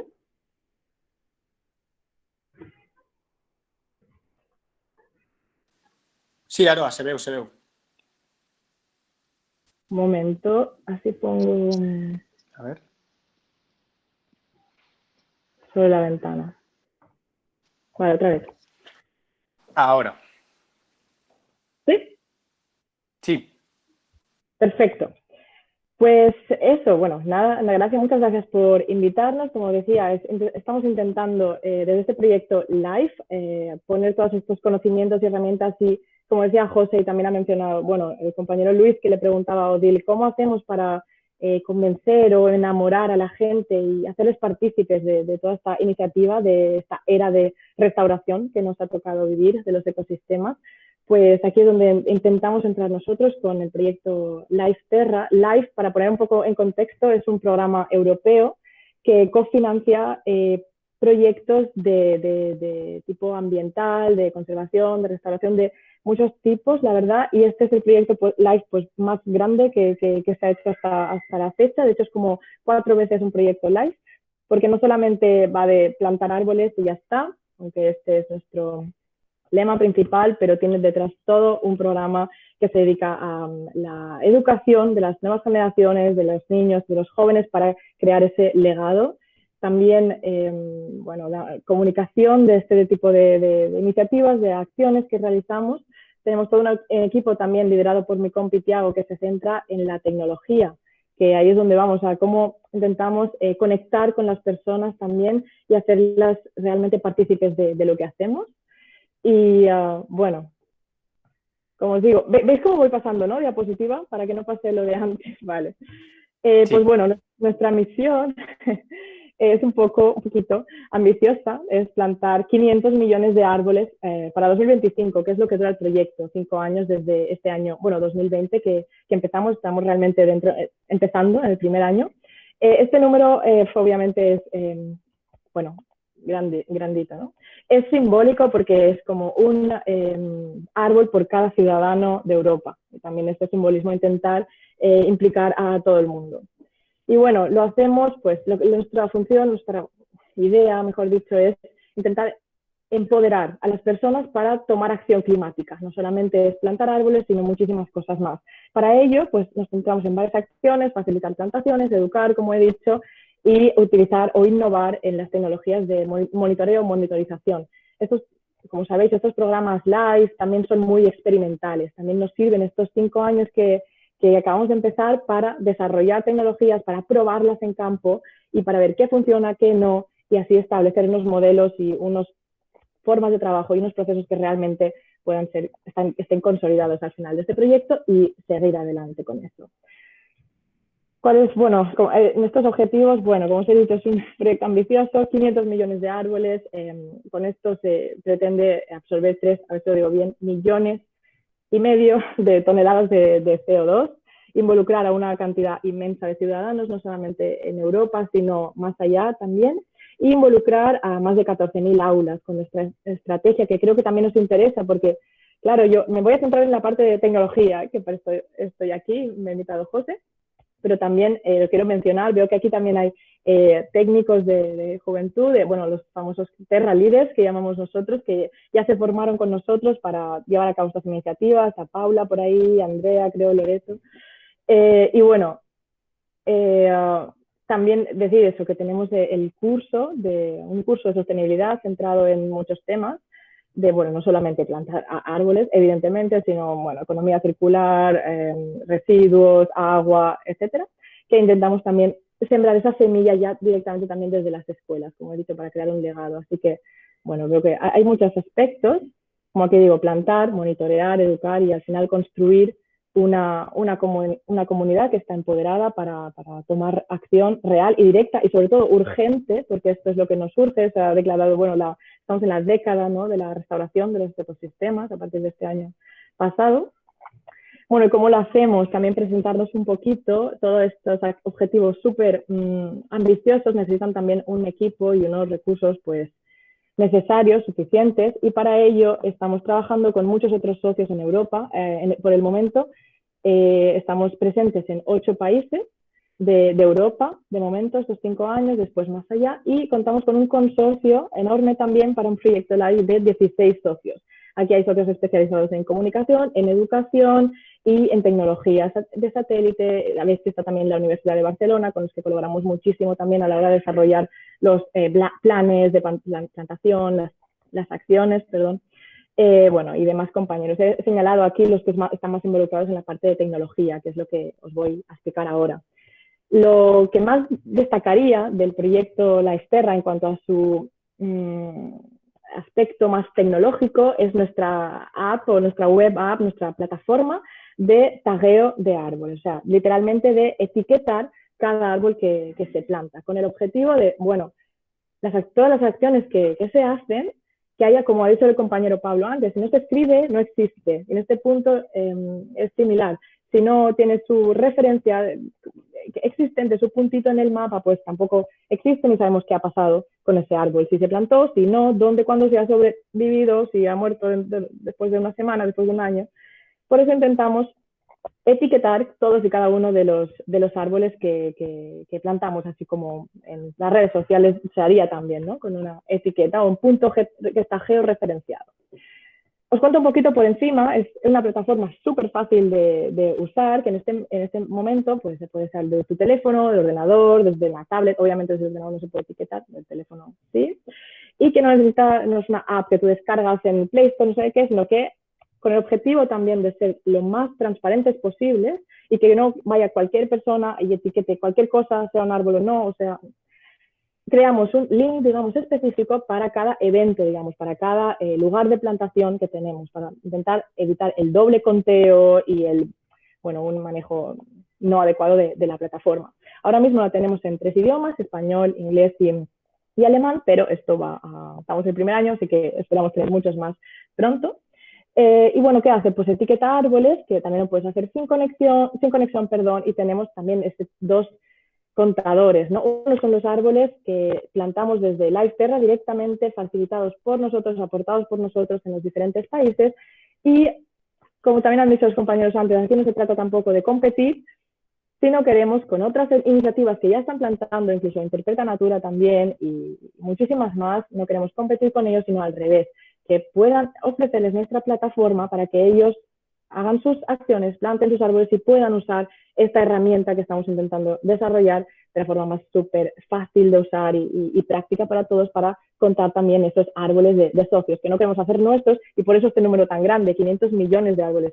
No lo vamos a hacer nosotros, mi compi y yo, pico y pala, sino intentar crear este movimiento y enlazar con todos los que ya están caminando poco a poco, intentar ir todos, juntos hacia los mismos objetivos. Esta plataforma también incluye pues, información sobre las especies. Hasta el momento, los últimos datos que tenemos, hemos plantado creo más de 86 especies diferentes, y esta es la idea también de plantar, como ha dicho José antes, no hacemos lo que llaman plantaciones de monocultivo, todos los árboles en línea uno tras otro en lugares que no sabes si es adecuado o no, sino al revés. Se tiene muy en cuenta la biodiversidad y la adecuación, digamos, de cada super aplicación que aquí nuestro compi Tiago se ha esforzado tanto en realizar. Eso. Es súper fácil de usar, es para, sobre todo, las personas que van a plantar a los eventos, familias, grupos de jóvenes, voluntarios, quien sea, pueda etiquetar, y esa es la idea, sus propios árboles, pueda en un momento trasplantarlo, tener la foto y su referencia. Entonces ahí está como un poco los pasos, te dice que puedes seleccionar qué especie ha sido. Esta lista no es infinita de las especies, sino para cada evento, digamos, de plantación, para cada lugar donde se planta, hay una lista concreta de las especies que allí se están plantando, se está trabajando, para que sea lo más cómodo posible. Y como he dicho, aquí hay más información de la especie, y aquí está tu árbol, enhorabuena, está en inglés, pero también está en español. Has plantado tu árbol y puedes ver un mapa, mira, lo tengo aquí, con tus propios árboles que has plantado. En mi caso pondría 0 aquí, no. Y todos los árboles que todos juntos hemos plantado en diferentes sitios de Europa. Entonces, esto también con la idea de enganchar a las personas, sobre todo a los jóvenes que usan mucho la tecnología, y crear ese tipo de conexión entre tú y el proyecto, entre tú y los árboles que has plantado, y que eso signifique también un mayor, digamos, cuidado, riego, monitoreo, para que ellos también, los propios plantadores o dueños de los terrenos donde se ha plantado, puedan también en un futuro poner en la plataforma nuestra cómo está yendo esos árboles, los que han sobrevivido, cómo están de salud, qué les hace falta, y puedan también darnos ese feedback para nosotros también ese control. Y como decía José, eso no es... no queremos ser como otras plantaciones, digamos, iniciativas de plantación, solo plantar y hasta nunca, o plantar y el año que viene plantar otra vez porque no se han cuidado y se han muerto todos, sino tener estas acciones realmente a largo plazo y con la mayor implicación posible de las personas que plantan, los propios propietarios, con los que también, por cierto, siempre firmamos un acuerdo de colaboración en el que se comprometen a cuidar esos árboles, a no cortarlos por 40 años mínimo, y ojalá nunca, pero estos 40 años también son más claves, digamos, pero eso, hacerles el mantenimiento adecuado. Por eso me refería que es nuestra un poco la diferenciación con otras iniciativas similares de plantación, que por cierto mayormente ocurren en la otra parte del mundo y con bastante poca transparencia o ninguna. Un poco para que veáis esto de cara a futuro a qué va, pues bueno, el futuro pues también es, como os decía, más idiomas, porque ahora, para que lo sepáis, tenemos la primera versión, es un proyecto que acaba de empezar y es enorme, pero tenemos que escalar. Está presentando a alguien más. ¿Podéis ver todavía mi pantalla? Sí, es tan pequeñito. Reprende. Ahora es tan grande. Vale. Y nada, calcular también pues, el CO2 que se ha capturado con esos árboles, darle esa visibilidad a las organizaciones como Interpreta Natura, por ejemplo, cualquier otra que están participando y colaborando con nosotros, incluso a los propios propietarios de esas tierras.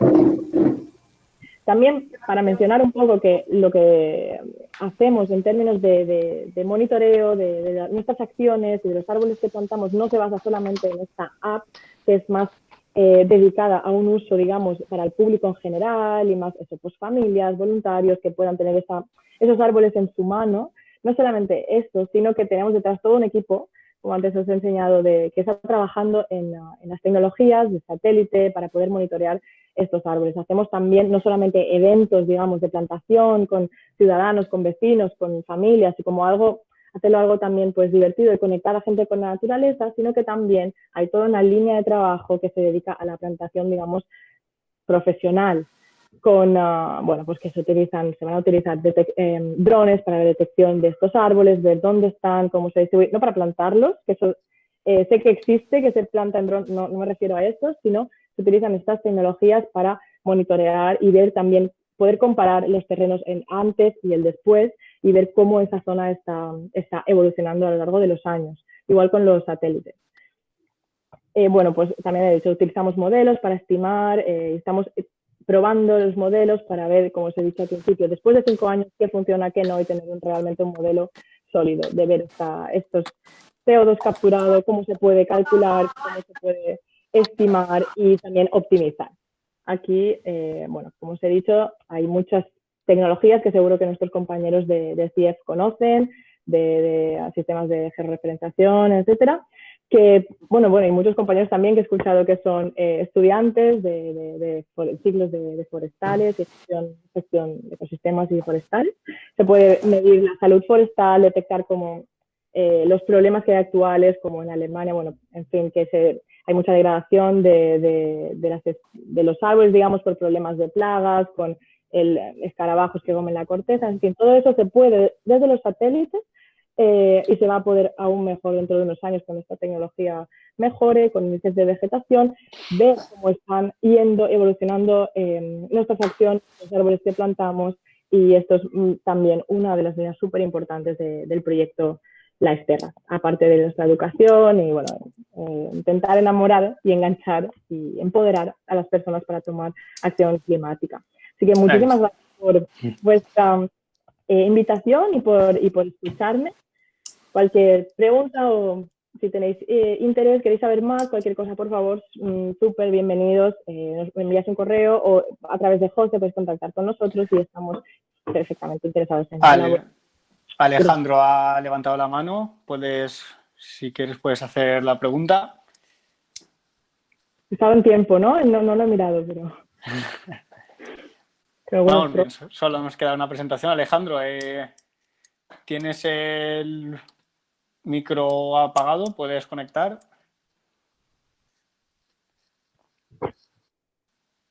Bueno, no sé si puede conectarse. Bueno, hola, ¿me escucháis ahora? Muy bien, ahora Alejandro. Muy buena. Mira, que está escuchando el proyecto que ha presentado a Aroa. Y bueno, mi pregunta era saber en qué zonas estáis actuando ahora mismo de España. O yo, por ejemplo, soy de Sevilla, soy de Andalucía. Y si yo quisiera colaborar con ustedes, de alguna manera, sí sería posible. ¿Cómo lo tenéis organizado o cómo lo hacéis? Solo eso, era un poco de información. Perfecto. Gracias, Alejandro. La verdad estamos en bastantes lugares de España, en Cataluña, en Aragón, si empiezo a listar, no acabo, esta semana estamos en Valencia también, y en Sevilla también hemos hecho un par de eventos allí, en Granada también, con niños, con granjas de escuelas. No tenemos límite en cuanto a lugares, simplemente buscamos terreno, personas interesadas y comprometidas, y si tienes terreno o personas interesadas en plantar, escuelas, interesadas en el proyecto, es hablarlo y ya está. En España tenemos mucha presencia porque justo estamos liderando, digamos, este proyecto tan grande en 8 países de Europa desde España, más que nada, y Holanda también, precisamente, así que sí, tenemos esa capacidad. ¿Cómo os contacten? ¿Cómo os contactan si quieren participar o cómo puede participar la gente? Mira. Claro, esa era mi pregunta. ¿De qué manera podemos, o sea, si estoy interesado, por ejemplo, en este caso sí lo estoy, es una cosa que me importa y lo veo muchísimo. Me dedico a temas de incendios forestales y veo ciertas zonas de aquí de Sevilla que están completamente abandonadas por parte de la administración. Supuestamente hicieron un embolso muy grande de muchísimos millones y es que está completamente abandonado. Entonces, si yo quisiera de alguna manera, a través de ustedes, colaborar, trabajar con ustedes, ¿cómo podríamos hacerlo? ¿Cómo podríamos trabajar juntos? Un poco. Primero que nada, nos puedes contactar. Nuestra web es lifeterra.eu de Europa. Aquí la ves en la pantalla que estoy compartiendo. Sí. Aquí abajo, lifeterra.eu, y luego tenemos también el correo a través del que nos puedes contactar, que está aquí mismo también, que es trees, de árboles, @lifeterra.eu. Nos haces el primer contacto y ahí estamos en contacto y hablamos de qué manera podemos trabajar mejor juntos. Vale, muy rápido. Artur, 30 segunditos. Artur, ¿estás por ahí? Soy un niño, me gusta Hola. participar. Me encanta. Bueno, pues ya está. Nada, quería participar. Muy bien. Muchas gracias, Aroa. Al final se trata muy bien de lo que has dicho, se trata de enamorar a la gente. Es curioso cómo estamos aquí en una pequeña sala intentando salvar el mundo, las especies, la ecología, el ecosistema, y hay gente que le sobra tiempo para intentar, tener un poquito de visibilidad, ¿no? Y de presencia y colarse en una sala y decir 4 chorradas. Disculparnos por estos imprevistos. Y ahora ya vamos a presentar la última ponencia de la tarde. Vamos a intentar ser muy breves, ¿vale? Porque ya nos pasamos 2 minutitos de la hora prometida. Pero bueno, consideramos que es un proyecto súper importante porque justamente implica a gente joven, ¿no? Que es lo que comentábamos antes, ese relevo generacional que necesitamos, ¿no? En ese cambio de paradigma o de visión. Ellos son un grupo de jóvenes que están estudiando el ciclo de forestales y que han participado en un proyecto que se llama Proyecto Sauri. Sauri son las siglas de Zahorí en valenciano, y que le han llamado Sistema de Aguas Útiles en Reforestaciones Independientes. Vale. Ellos han participado en un concurso de la Universidad Politécnica de Valencia a través del Instituto Universitario de Investigación de Ingeniería del Agua y del Medio Ambiente. Y son Germán Alonso, David Díaz, Mar Hernández y Tore Pelicani. Ellos han participado en este concurso que al final es para motivar a la investigación. Y qué mejor proyecto que el que estamos desarrollando en el Forest Lab, en este laboratorio forestal que tenemos en el terreno de Custodia, que poder llevar a cabo, que puedan llevar a cabo esta experimentación. No sé si están ya por ahí, Germán, porque he de decir que vienen directos de un examen, están en exámenes finales y los pobres yo creo que todavía están sudando. Así que le damos la palabra a Germán.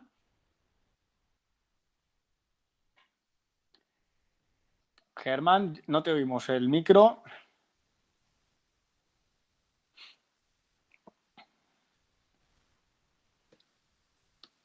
¿Ahora? No, Germán, sí, ya sí que te veo, ¿eh? Tiene voz. Están dentro, tienen voz. Ya no nos pueden pasar más cosas. Germán, ¿vas a compartir pantalla?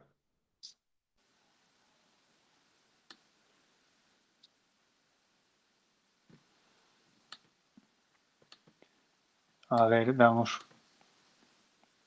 un minutito a ver si podemos solucionarlo. Si no, José, puedes contarnos tú un poco, si... Vale, yo si queréis, os voy contando, ¿vale? Porque Interpreta Natura pues hemos sido un poco, les hemos cedido el espacio y además pues les hemos ayudado en los medios que hemos podido. Al final, su investigación, mientras tratan de conectarse, os cuento, ellos lo que han tratado en esta investigación científica ha sido el testear, ¿no? O el probar 4 métodos para que estas reforestaciones, ¿no? O esta introducción de planta en la restauración de ecosistemas pues tenga mayor vida. Ahora los vemos. Germán, ahora ¿Hola? sí. ¿Se nos ve? Hola, muy bien. Vale, no sé qué nos ocurre con el portátil que no nos va el micro. Disculpad. Nada, genial, adelante. Vale, no, yo a ti no te estaba escuchando, entonces he oído que ibas a adelantar algo, no sé por dónde ibas. Si puedes chivármelo. Nada, nada, simplemente les he contado la colaboración con Interpreta Natura y cómo pues estáis desarrollando el proyecto en el Forest Lab, pero sois vosotros, aquí os dejo la palabra, ¿vale? Para que expliquéis el proyecto Sauri.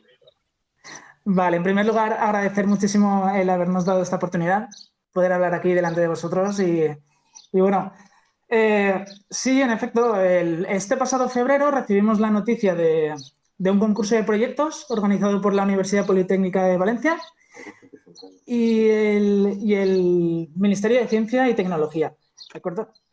Lo que voy a necesitar es voy a tener que presentaros algo y tendré que conectarme también desde el portátil. Vamos a ver esto. Disculpad los problemas técnicos, que veo que no han sido los únicos, lo lamento. Les he contado que venís de exámenes finales, que vendréis todavía atacados y es lo que tienen los jóvenes que están de exámenes. Así que os agradecemos el esfuerzo de haber venido directo. Sé que la EFA La Malvesía, que es la escuela agraria mediante la cual pues estáis cursando el ciclo de gestión forestal, que también os han adaptado un poco los exámenes y los horarios de exámenes, así que agradecerles también. A ver, se nos está acoplando algo ahora. Ya está, sí, ahora. Otro problemilla, no pasa nada. Muy bien. Vale, a ver, presentar aquí, con la ventana y empezamos.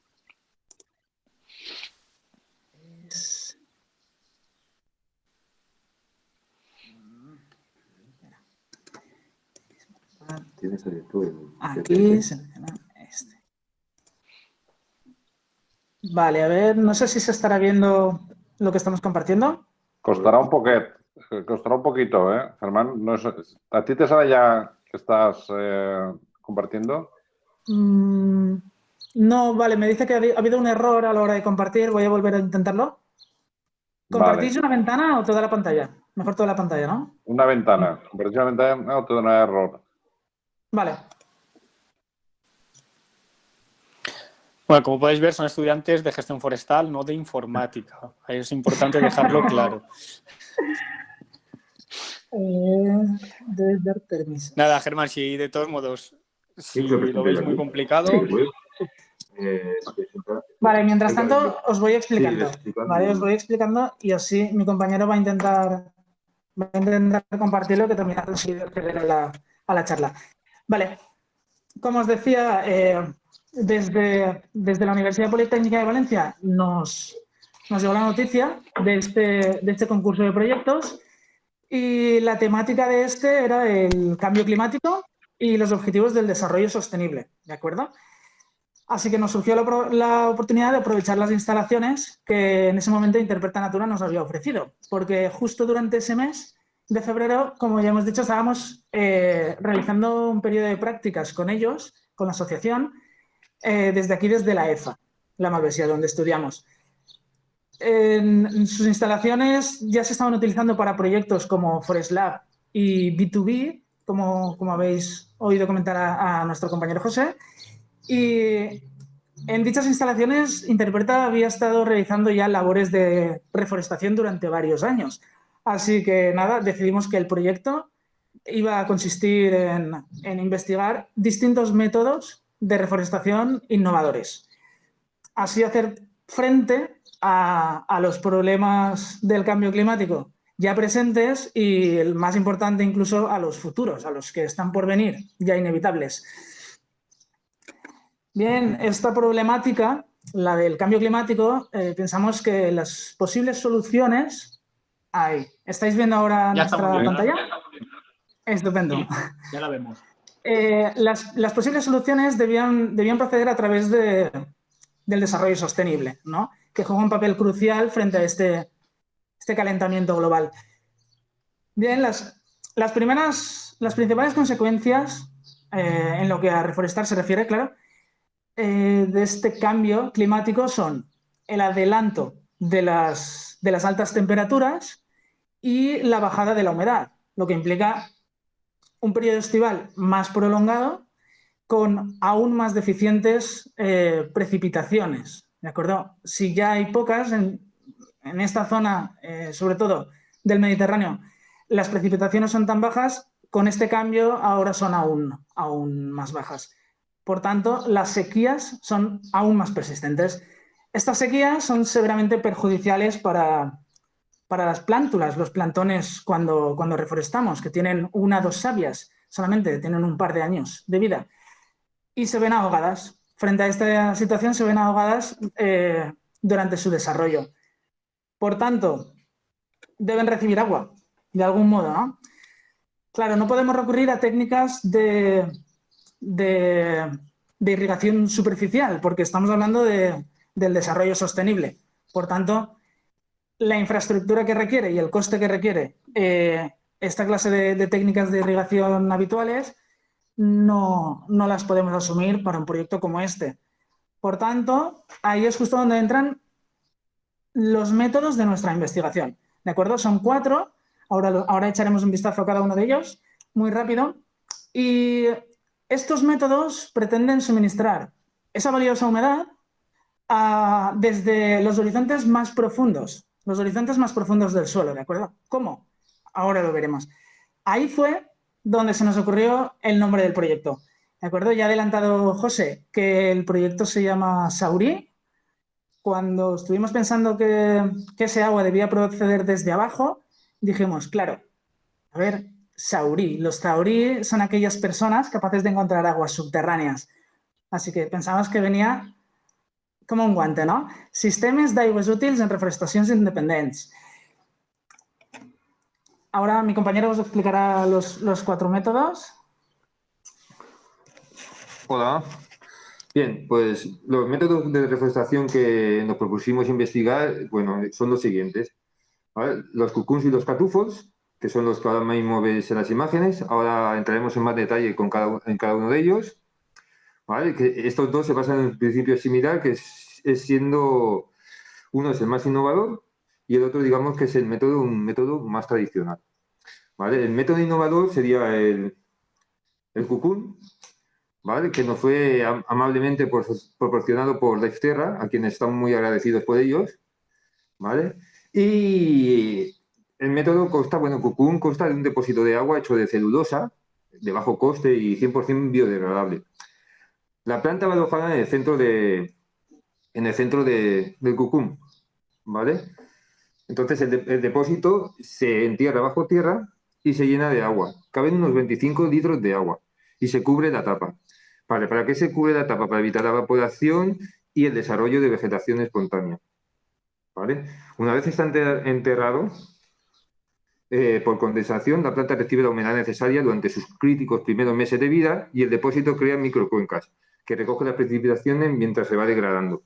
Es decir, cuando los 25 litros de agua se gasten, al descomponerse el material, que servirá como nutrientes al suelo, también captará el agua de la lluvia. El otro método que hemos utilizado es el catúfol.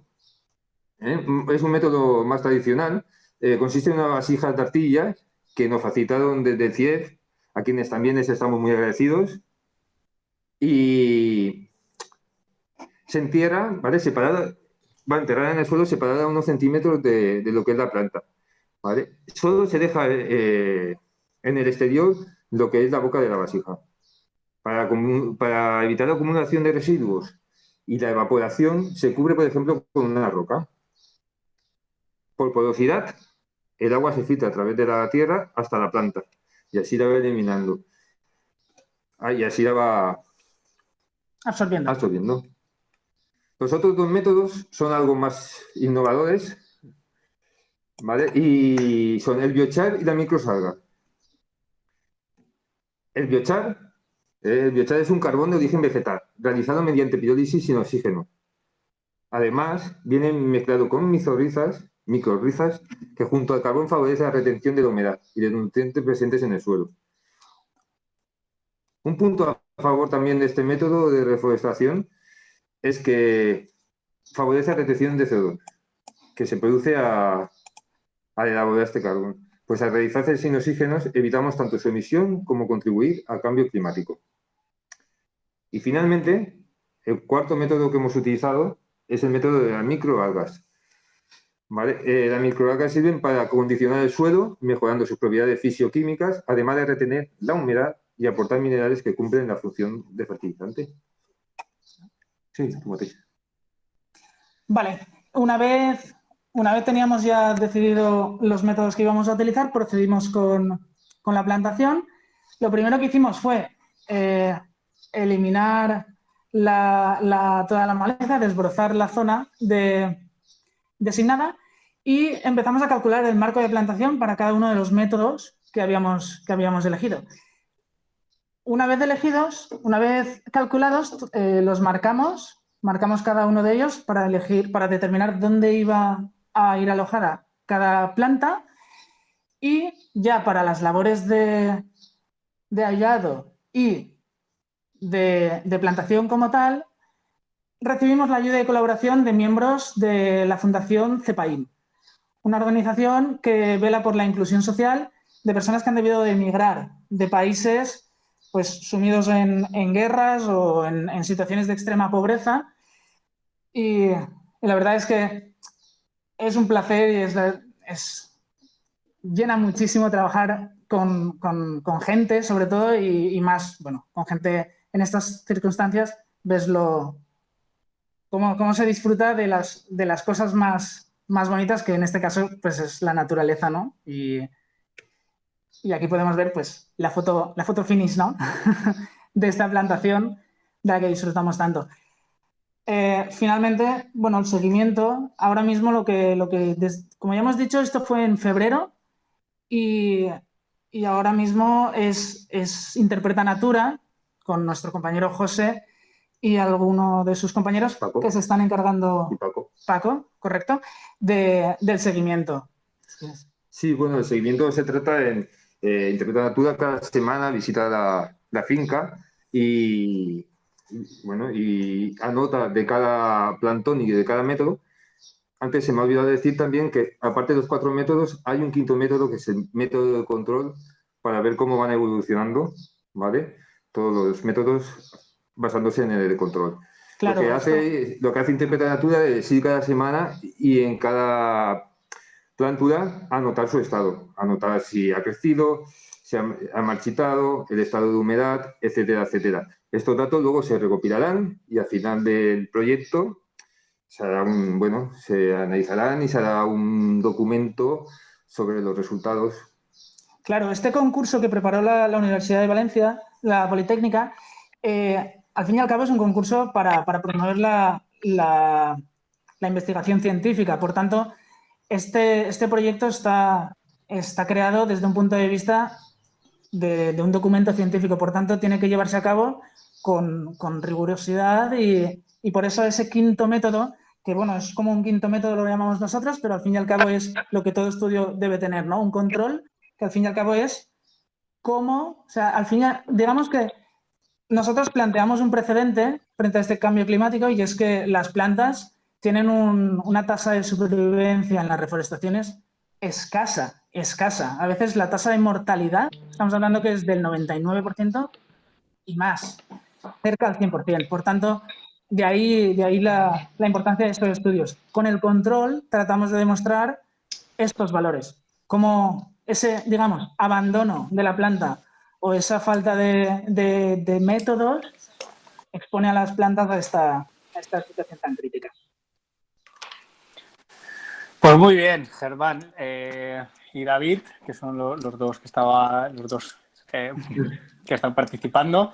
Muchas gracias por vuestro esfuerzo. Al final, como os decía, es muy importante para nosotros poder involucrar, ¿no? Y dar herramientas a gente joven que se está formando y que ha decidido que su vida profesional y al fin y al cabo pues también personal esté dirigida a este sector, ¿no? Y que además estén utilizando el método científico para desarrollar, ¿no? Para investigar y ojalá pues podamos obtener unos resultados que sean óptimos, ¿no? Y llegar a alguna conclusión para saber cómo hacerlo mejor, ¿no? Que al final es la última pieza que nos falta, la de cómo podemos hacer, cómo podemos conseguir que estas plántulas superen pues, los estragos del cambio climático o al final de estos veranos cada vez más acusados. De hecho, aquí en Valencia, bueno, tenemos para el sábado 34 grados. Os lo cuento para los que estéis aquí, pero en fin, esto en mayo, pues no sé yo lo mal que puede ser. En fin, muchas gracias. Hemos llegado hasta aquí. A mí me ha parecido muy interesante todas las ponencias. Agradeceros a los ponentes que hayáis dedicado vuestro esfuerzo y a todos los que nos habéis estado viendo.